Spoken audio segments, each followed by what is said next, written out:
Salut à tous. Cette fois on ouvre la Darkwing Blast de Yu-Gi-Oh! CG. Alors ça fait quelques temps qu'elle est sortie, mais bon c'était difficile d'en avoir. En tout cas à un prix décent. Peut-être aussi parce qu'à l'intérieur il y a énormément de prismatiques qui coûtent une blinde. Et même des secrets qui coûtent une blinde pour le Japon. La Lady of the Labyrinth. Celle-là elle coûte très cher. J'en perds même ma caméra. Pour tout vous dire, j'en perds même la caméra. Tyr-Lamance Lulu Carros. En prismatique, tout ça, ça part dans les 200 €. Et je ne vous parle pas de la prismatique Red Cartesia à 400 $. C'est parti. Darkwing Blast, le pack à l'intérieur. À l'intérieur de ce pack, il peut y avoir une prismatique. C'est ça qui est ouf au Japon. Moi, je trouve que c'est vraiment le truc de... Voilà. Tu commences ton ouverture de boîte et tu chopes une prisma. Tu sais, genre tranquille. Il y a peu de chance, hein. Il y a peu de chance. Déjà, on a vu que c'était... Oh, alors, c'est... Attends. C'est peut-être la Tyr-Lamance de Lucaros. Peut-être. C'est la Tyr-Lamance de Lucaros. En super rare. Ouais, du coup, c'est la Tyr-Lamance de Lucaros en super rare. Bah, comme ça, on est sûr au moins de l'avoir une fois. Voilà. Donc c'est celle-là qu'il faut avoir en prismatique, évidemment. Mais même d'une manière générale, c'est une bonne carte. Donc c'est celle-là qu'il faudra avoir. Allez hop, c'est parti. On a 30 boosters à ouvrir. Je vais juste vous montrer un peu les artworks. Je ne vais même pas vous parler de ce que ça fait. Ça, je vous laisse regarder sur Internet. Voilà, on a un peu de tout là. Une petite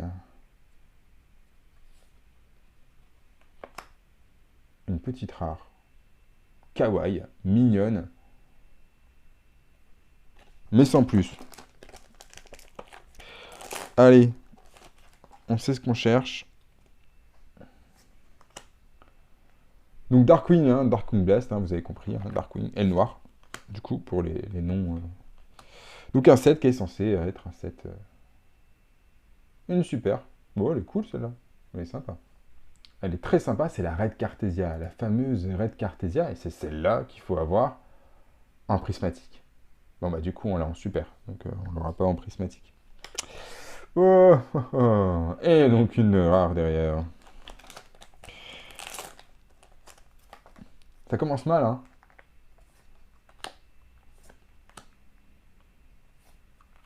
C'est marrant parce que les cartes Yu-Gi-Oh! Se reflètent pas mal avec la lumière, alors que j'ai pas ce problème-là sur les autres jeux de cartes. Et oh, alors je dis mais en fait c'est pas vrai parce qu'il y a toujours une rare à la fin. Et donc si je dois choper quelque chose, ce sera pas dans le slot de fin. Voilà. Oh, c'est mignon. Voilà. Donc pareil, c'est mignon. Donc c'est dans l'avant-dernier slot. Ah bah c'était celui-là l'avant-dernier slot. Putain, c'est ouf. Un, un dragon, je pense.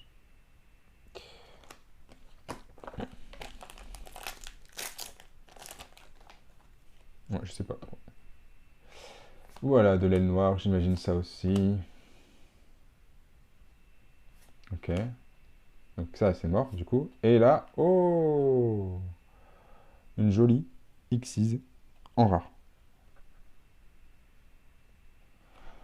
Alors, on a aussi une ultimate à avoir, hein, donc ça, c'est cool, hein. Ouais, c'est cool, dans les sets japonais, on a une ultimate. Honnêtement, j'ai payé un peu cher ce set. Euh, j'ai tout fait pour essayer de trouver le set moins cher possible. Donc j'ai attendu, etc., etc. Mais honnêtement, je l'ai payé un peu plus cher que... Je l'ai payé 6000 yens. 6000 et quelques yens. Oh, c'est raté. Euh, Oh, mignon. Enfin, mignon. Non, pas vraiment. Un chat qui fait du rock'n'roll, je crois. Ouais. Donc, je l'ai payé un peu plus cher que dans le commerce japonais. Une super, voilà. Et une X6 en rare. Pour l'instant, on n'a pas eu grand-chose.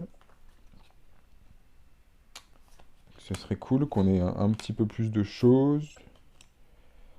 Ok, donc encore une super. Voilà. C'est vraiment pas pour les super que ce set est coté, hein. C'est vraiment pour les Prisma, hein. Donc,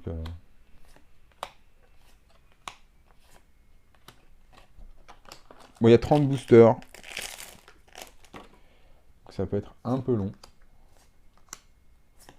Avant de tomber sur une super. Bon, super. Une carte lien.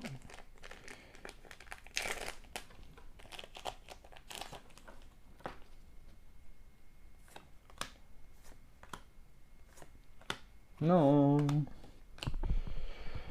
Oh là là, ces petites cartes rares, hein, ça vous manque, hein. En France, ça manque quand même, hein. Bah ouais, hein, mine de rien.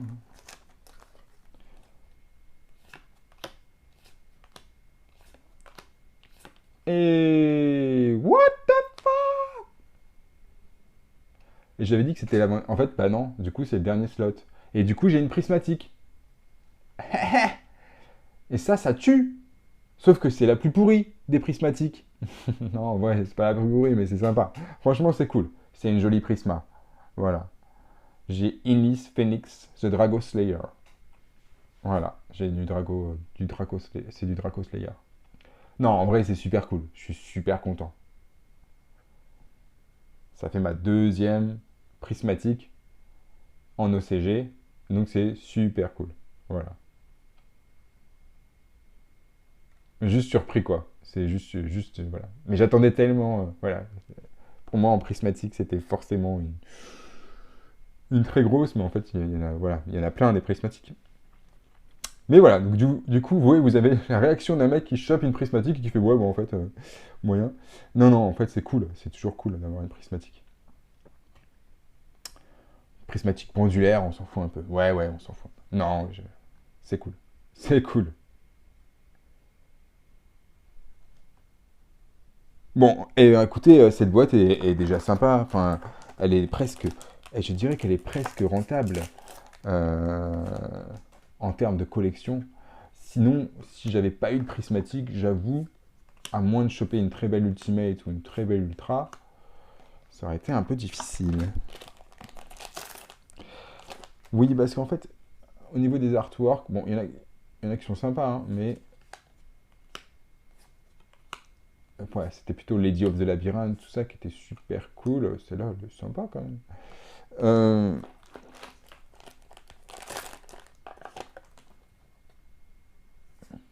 et j'ai toujours pas eu d'ultra rare, d'ailleurs.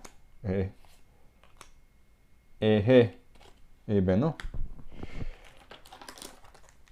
Je suis choqué d'avoir eu la Prisma au milieu de la boîte.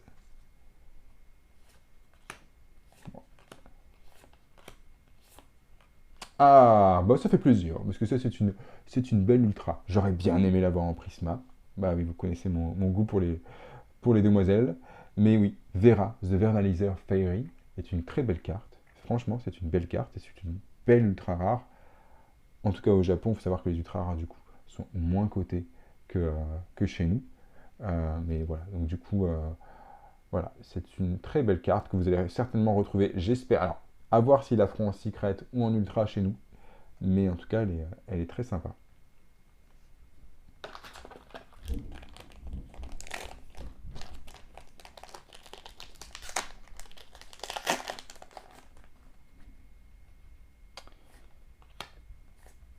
Alors, on devrait encore avoir quelque chose, normalement. Alors, je ne sais pas ce qu'il y a en Ultimate.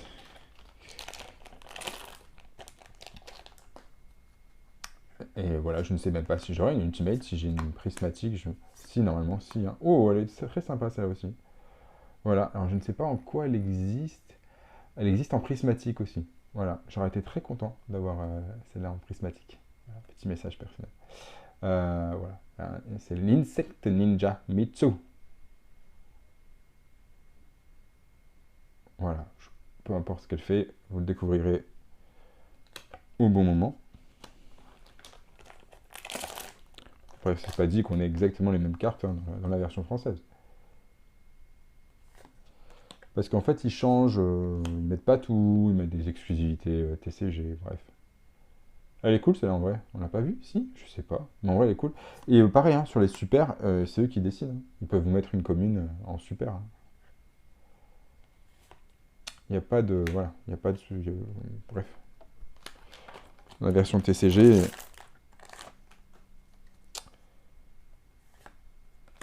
Vu que tu as forcément une super, en vrai,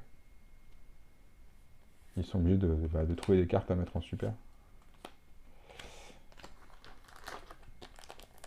Après, elles sont toutes à terme, enfin la stratégie de Yu-Gi-Oh! C'est toujours de tout imprimer dans toutes les raretés, hein. Donc là-dessus, vous pouvez être sûr que tout sera imprimé dans toutes les raretés, un jour ou l'autre.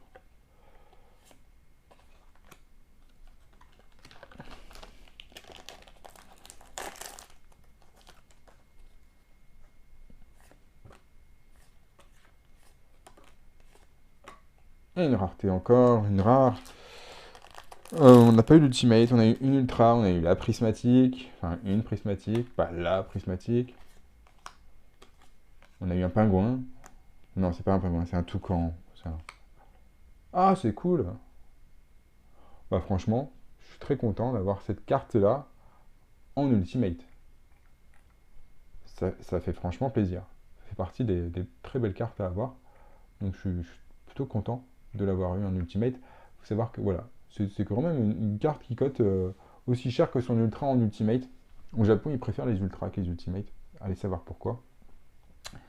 Mais voilà. Donc en fait, c'est une ultimate. On reconnaît l'ultimate à ce petit grain sur la carte. Voilà. Et moi, c'est mes cartes préférées en fait. Je les préfère. Voilà, je les préfère aux prismatiques. Donc ouais. Vous voyez, entre ça et ça, ça c'est une vraie prismatique, hein, vraiment. C'est genre le truc soi-disant ultra difficile à avoir en France. Au Japon, c'est un peu moins difficile. Et ça, c'est une ultra rare. Une ultimate. Bon, moi, je préfère l'ultimate. Voilà. Et puis, j'aime pas les pendulaires. Ça, c'est dit, ça, c'est fait. Allez, une petite une ultra pour finir. Une ultra pour finir. Non? Oui? Non.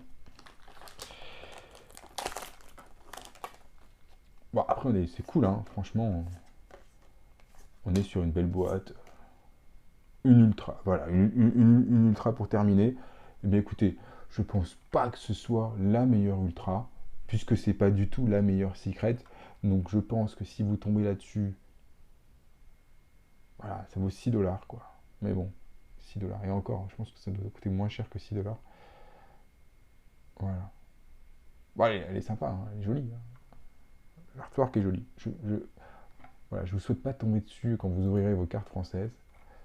Si je vous donne la vraie code de cette carte, ouais, non, je vous la donne pas. Je vous la donne pas. En secret, elle vaut 6 balles au Japon. Ouais, je vous l'ai donné, quoi, du coup. Eh ouais, désolé. Eh ouais, et en ultra, 3 balles. 3 balles. Je vous le dis. Je vous le dis parce que je suis sympa. C'était pas la bonne carte à avoir.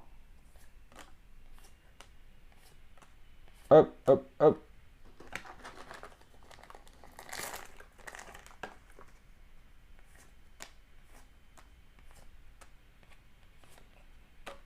Tadam. Et c'est fini. Je pense qu'on n'aura plus que... Bah, plus que rien du tout, parce que je pense qu'on a eu pas mal de super, on a eu l'ultimate, on a eu 2 ultras, on a eu une prismatique, et c'est pour ça qu'il n'y aura absolument rien dans ce dernier booster. J'espère que cette vidéo vous aura plu. Franchement, c'était une belle boîte. Voilà, parce que quand on a une prismatique, on ne peut pas se plaindre. Non, on ne peut pas se plaindre quand on a une ultimate comme ça non plus. Donc, c'est cool. Allez, sur ce, je vous souhaite une très bonne journée, et à très bientôt, et bonne chance pour vos ouvertures. Allez, ciao!